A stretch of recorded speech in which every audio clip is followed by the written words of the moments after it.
ராட்சசனில் பெரிய ஸ்ட்ரென்த்தே வந்து அதோட பிஜிஎம் தான் நான் நினைக்கிறேன். அந்த பிஜிஎம் வந்து ப்ராசஸ் வந்து எங்களுக்கு எப்படி இருந்துச்சு, ஐ மீன் இந்த வித் டைரக்டர், எடிட்டர், அப்புறம் சினிமாட்டோகிராஃபர், இந்த இடத்துல வந்து எனக்கு இந்த மாதிரி வேணும் அப்படிங்கிறது உங்களுக்கு அந்த ஒர்க் எப்படி இருந்துச்சு? அப்படி ராட்சசன் பொறுத்த வரைக்கும் ஒரு வருஷத்துக்கு முன்னாடியே நான் வந்து ஸ்கிரிப்டை விட்டு ஜிப்ரான்ட்ட கொடுத்துட்டேன். ஏன்னா சிவிகுமார் சார்கிட்ட அந்த படம் ராட்சசன் பண்ணலான்னு இருந்தப்போ அப்போவே ஜிப்ரான் வந்து ஃபிக்ஸ் பண்ணிவிட்டு அவர்கிட்ட ஸ்கிரிப்ட் கொடுத்துட்டேன். அதுக்கப்புறம் இங்கே சிவிகுமார் சார் பண்ணல, அப்போ வேறு ப்ரொடக்ஷன் போகிறோம், மாறுது. கிட்டத்தட்ட படத்துடைய அவுட்டு கொடுக்கறது கிட்டத்தட்ட அவருக்கு ஃபஸ்ட்டு ஸ்கிரிப்ட் கொடுத்துருந்து ஒரு வருஷம் ஆச்சு. அந்த ஒரு வருஷத்தில் நிறையா பேசணும். நான் வந்து கமர்ஷியலாக வழக்கமாக பண்ணுற மியூசிக் மாதிரி இல்லாமல் கொஞ்சம் யூனிக்காக பண்ணால் நல்லாயிருக்கும் அப்படின்னு எனக்கு தோணுச்சு. அதனால வந்து அவர்கிட்ட அவர் சில விஷயங்கள்லாம் என்கிட்ட சொன்னார், இந்த மாதிரிலாம் பண்ணலாம், சில டெக்னிக்கல் வேர்ட்ஸ்லாம் சொன்னார். அது எனக்கு தெரியல. ஆனால் நான் வந்து எனக்கு தெரிஞ்ச நான் கேட்ட ட்ராக்ஸ் எல்லாம் சிலதெல்லாம் வந்து இந்த மாதிரிலாம் இந்த மூடு ட்ராக்ஸ் கொடுத்து இது மாதிரியே பண்ணுங்கன்னு நான் சொல்ல, இந்த மூடு கொடுக்கணும் அப்படின்னு தோணுச்சு எனக்கு. அது மாதிரி சில விஷயங்கள் வந்து பேசணும், நிறைய பேசணும். அவரும் சில இதெல்லாம் எனக்கு காட்டினாரு, மியூசிக் பண்ணி காட்டினாரு, நிறைய பேசணும் ஒன்று. ஆனால் டெக்னிக்கலாக வந்து எனக்கு வந்து அதுக்கு சில பேர்களில் வச்சுருப்பாங்க. அது அப்போ பேசும்போது வந்துச்சு, இப்போ எனக்கு மறந்துடுச்சு.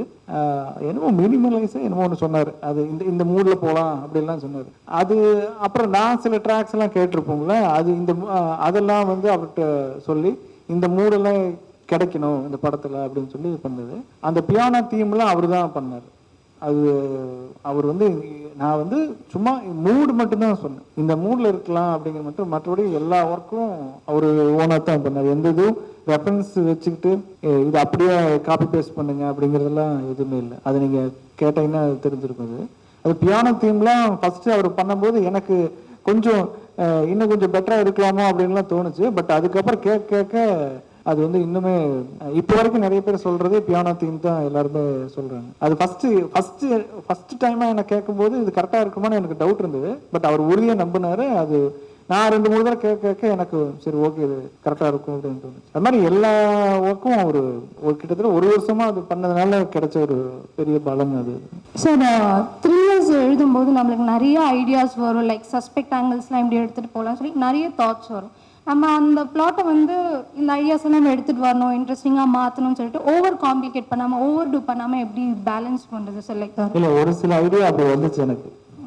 இந்த மாதிரி ரொம்ப எப்படி சொல்கிறது, ரொம்ப ஒரு ஐடியா நினைக்கிறேன், அந்த ஐடியா கடைசியில் வேண்டாம்னு சொல்லி இது பண்ணிட்டோம். பட் அது வந்து காம்ப்ளிகேட்டடாக இருந்தது. அது ஆடியன்ஸ் இதை எப்படி எடுத்துக்குவாங்க, நமக்கு நல்லா இருக்கு இதை எப்படி எடுத்துக்குவாங்க இருந்தது. அந்த ஐடியா நான் 2-3 பேர்த்துட்டு நிறைய பேர்த்துட்டு சொல்லி பார்த்தோம், நமக்கு தோணிடும்.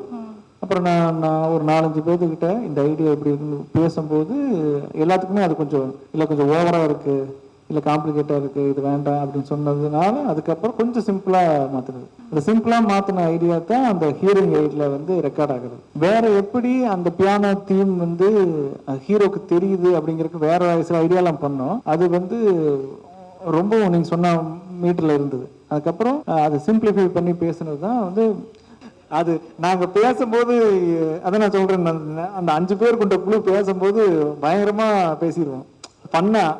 அது வந்து எங்களுக்கு அந்த டைமில் பயங்கர காமெடியாக இருந்தது. அதுக்கப்புறம் நான் யோசிச்சேன், இப்போ பார்த்தா அது கொஞ்சம் ஓவராக தான் போச்சு அப்படிங்கிற மாதிரி அந்த மாதிரி இருந்தது. அதுக்கப்புறம் நான் வந்து ஒரு கூட்டத்தில் கேட்டாங்க, வேற ஒரு நிகழ்ச்சியில் கேட்டாங்க. அது வந்து எங்களுக்கு வருத்தமாக இருந்தது அப்படின்னாங்க. அது அவங்ககிட்ட நான் சாரி கூட கேட்டேன். அவங்ககிட்ட நான் வந்து அது ஃபன்னுக்காக மட்டும்தான் பண்ணது. மற்றபடி அது என்னன்னா ஏதோ ஒரு கேரக்டர் ஏதோ ஒரு ஊர்ல அப்படி இருக்கிறதுக்கு வாய்ப்பு இருக்கும் அப்படிங்கிற. ஆனா 2 கேள்வி கேட்கணும்.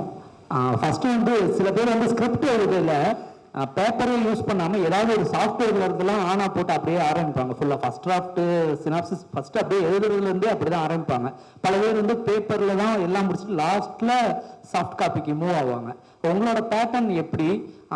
நீங்க வந்து அப்படி ஒருவேளை சாஃப்ட்வேர் யூஸ் பண்றீங்கன்னா என்ன சாஃப்ட்வேர் யூஸ் பண்றீங்க? இது ஒண்ணு. சாஃப்ட்வேரே யூஸ் பண்ணல, எனக்கு சாஃப்ட்வேர்னு தெரியாது. அந்த செல்டெக்ஸ் அப்புறம் சொல்லுவாங்களே ஃபைனல் டிராஃப்ட் அதுல இன்னும் எனக்கு தெரியல. அது சாஃப்ட்வேர் இருக்குன்னு தெரியும், அப்படி ஒன்று இருக்குன்னு தெரியும். ஆனால் அதை நான் யூஸ் பண்ணல. நான் வெறும் வேர்டில் தான் யூஸ் பண்ணேன். வேர்டில் வந்து அந்த காலம் பிரித்து பண்ணுவாங்கல்ல, அது கூட நான் பண்ண மாட்டேன். அது கூட எனக்கு தெரியாது. ஆக்சுவலா வேர்ட்ல கூட ஒரு ஆட் ஆன் இருக்குது, ஸ்கிரிப்ட் ரைட்டிங் எழுதுறதுக்கு ஒரு ஆட் ஆன்ஸ் இருக்கு, அதை சேர்த்து அதை நீங்கள் சொல்லிட்டு எனக்கே தெரியும். Okay okay. அதில் வந்து இன்னொன்று ஸ்கிரிப்ட் வந்து டயலாக் தனியாக டிஸ்கிரிப்ஷன் தனியாக இருக்கும் தெரியுமா, அது பிரிக்கலாம். அது கூட எனக்கு தெரியாது. அது வந்து டயலாக் எழுதி நம்மள மேனுவலா நவுத்துவோம் தெரியுமா, அது எனக்கு ரொம்ப பிடிக்கும். சார் இப்படி நவுத்துலாம்ல அப்படின்னு, அதுக்கு ஒரு ஆப்ஷன் ஒன்று கொடுத்துருப்பான். அது எதுக்கு கொடுத்துருக்கான்னு தெரியாது. டயலாக் எழுதிட்டு ஃபுல்லா இருக்கும், இது ஒரு சைடை நகர்த்தலாம் அப்படிங்கிற ஒரு ஆப்ஷன் இருக்கும். அது ஆப்ஷன் எனக்கு ரொம்ப பிடிக்கும். இது டயலாக் எழுதி முடிச்சுட்டு அது அப்படியே நவுத்தியா அழகா நகரும், அப்படியே கொஞ்சம் கொஞ்சமா நகரும், அது நல்லா இருக்குல்ல அப்படிங்கிற மாதிரி இருக்கும். டிஸ்கிரிப்ஷன் தனியா இருக்கும், அவ்வளவுதான் யூஸ் பண்றது. பேப்பர்ல வேர்ட்ல டைப் பண்ணிக்குவேன். வேர்ட்ல டைப் பண்ணிட்டு ஸ்கிரிப்ட் முடிஞ்சதுக்கு அப்புறம் அதுக்கப்புறம் பிரிண்ட் அவுட் எடுத்துக்கலாம். ரெண்டாவது கேள்வி என்னன்னா, இப்ப முண்டாசுப்பட்டி தான், எனக்கு முண்டாசுப்பட்டி இப்ப ரீசெண்டா நீங்க வரீங்கன்னா 2-3 டைம் எனக்கு பார்த்தேன் நானு. 2-3 டைம் இருக்கு. ஆமா, எனக்கு முதல்ல ரொம்ப பிடிச்ச படம். எனக்கு முதல்ல ஃபேமிலியோட எல்லாரும் என்ஜாய் பண்ணி பார்த்தா, அப்புறம் நான் இப்ப ஸ்கிரிப்ட் எழுதுறதுக்காக ரொம்ப அதை விரும்பி பார்த்துட்டு இருந்தேன். அந்த எலிமெண்ட்ஸ் கேட்டீங்கன்னா அது அது காமெடி. அது என்ன சொல்றேன்னா, அது ஃப்ளோல பேசும்போது அந்த சீன் பேசும்போது வர்றதா, அதுக்கு டிப்ஸ்ன்னு வேற. ஏன்னா காமெடிக்கு டிப்ஸ் எல்லாம் கொடுக்கவே முடியாது. அது உண்மையாவே அது நமக்கு ஜென்ரலா பேசும்போது வரும். இப்போ நீங்க அது அது அது வந்து என்ன ஆகுதுன்னா, அது பேசும்போது சரி இது சினிமாவை மாத்தினா நல்லா இருக்குமே நமக்கு அப்ப தோணும். எல்லா காமெடிக்கும் தோணாது. அதுக்கு டிப்ஸ் எப்படி கொடுக்குறதுன்னு தெரியல. நமக்கு உள்ளேயே அந்த அந்த சென்ஸு, ஒரு காமெடி சென்ஸ் ஒன்று இருக்கணும். அதுக்கப்புறம் ரெண்டாவது அது எப்படி மாற்றலாங்கிறது அது தனியாக டிப்ஸாலாம் உண்மையாக சொல்ல முடியும். ஏன்னா நான் வந்து கார்ட்டூன்ஸ் ஜோக்ஸ் எல்லாம் விகடனில் எழுதிட்டு இருக்கும்போது படமும் கீழே இருக்கிற ஒரு கமெண்ட் ஒன்று இருக்கும். அந்த இது ரெண்டையும் பிரிச்சிங்கன்னா உங்களுக்கு புரியாது. அந்த கமெண்ட் எடுத்துட்டு அந்த பெரும் படத்தை பார்த்தீங்கன்னா உங்களுக்கு அந்த காமெடி புரியாது. அதே மாதிரி அந்த படத்தை எடுத்துட்டு கீழே அந்த கமெண்டை படிச்சிங்கனாலும் புரியாது. ரெண்டும் சேர்ந்த மாதிரி ஒன்று இருக்கும். அந்த மாதிரி அப்படி நம்ம அந்த அந்த அந்த கிரியேட் பண்ணிட்டு இருந்தது. சினிமாவில் அதே தான் அப்ளை பண்ணேன் நான். அது வந்து எனக்கு சில விஷயங்கள் வந்து நானும் உருவாக்கிக்கிட்டு தான் அது. அதனால வந்து எனக்கு இன்னும் இந்த காமெடி பொறுத்த வரைக்கும் எப்படி டிப்ஸாக சொல்றது அப்படிங்கிறது தெரியல எனக்கு. ஃபர்ஸ்ட் அதுதான். ஏன்னா நம்ம மென்டலி ஸ்ட்ராங்காக இருந்தால் தான் இங்கே சர்வை பண்ண வேண்டும். மென்டலி ரொம்ப ரொம்ப ஸ்ட்ராங்காக இருக்கணும். அது ஒன்று. அவங்க ரெண்டாவது நம்ம சைடில் இருந்து ஸ்கிரிப்ட் நீங்கள் ஒன்று பண்ணி முடிச்சோன்னே நம்மளே இது சூப்பராக இருக்குன்னு நினச்சிக்கிட்டு இருக்கக்கூடாது. ஃபஸ்ட்டு குறைஞ்சபட்சம் என்னுடைய தாட்டாக நான் சொல்கிறேன், நான் எப்படி பண்ணுவேங்கிற சொல்கிறேன். குறைஞ்சபட்சம் நம்பிக்கைக்குரிய சினிமா லாங்குவேஜ் தெரிஞ்ச குறைஞ்சது ஒரு 5-6 பேர்கிட்ட படிக்க கொடுத்து அவங்க இது இன்னொரு கட்டத்துக்கு எடுத்துகிட்டு போகலாம், இன்னொரு வெர்ஷனாக பண்ணுறது ஒன்று, இன்னொன்று இல்லை அடுத்தது ப்ரொடியூசர்கிட்ட போகலாம் அப்படின்னு குறைஞ்சபட்சம் அவங்க சொன்னதுக்கப்புறம் மூவ் பண்ணிங்கன்னா பெட்டராக இருக்கும்.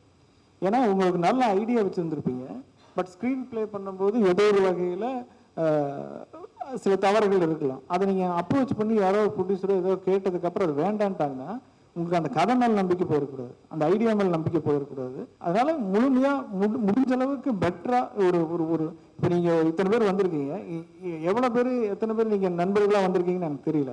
ஆனால் இதுக்கு மேலே நீங்கள் ஒரு நல்ல கான்டாக்ட் உங்களுக்குள்ளே இருந்துச்சுன்னா நீங்கள் பண்ணுற ஸ்கிரிப்ட் இதில் ஒரு நம்பிக்கைக்குரிய ஒரு 4 பேர்த்துக்கிட்ட அதை கொடுத்து இது எப்படி இருக்குது, என்ன பண்ணலாம், டிஸ்கஷன் பண்ணலாம், வாங்க இது அப்படின்னு இறங்கி அதை ஒரு தெளிவுபடுத்திட்டு ஸ்கிரிப்டா தெளிவுபடுத்திட்டு அப்புறம் அப்ரோச் பண்ணீங்கன்னா எனக்கு தெரிஞ்சு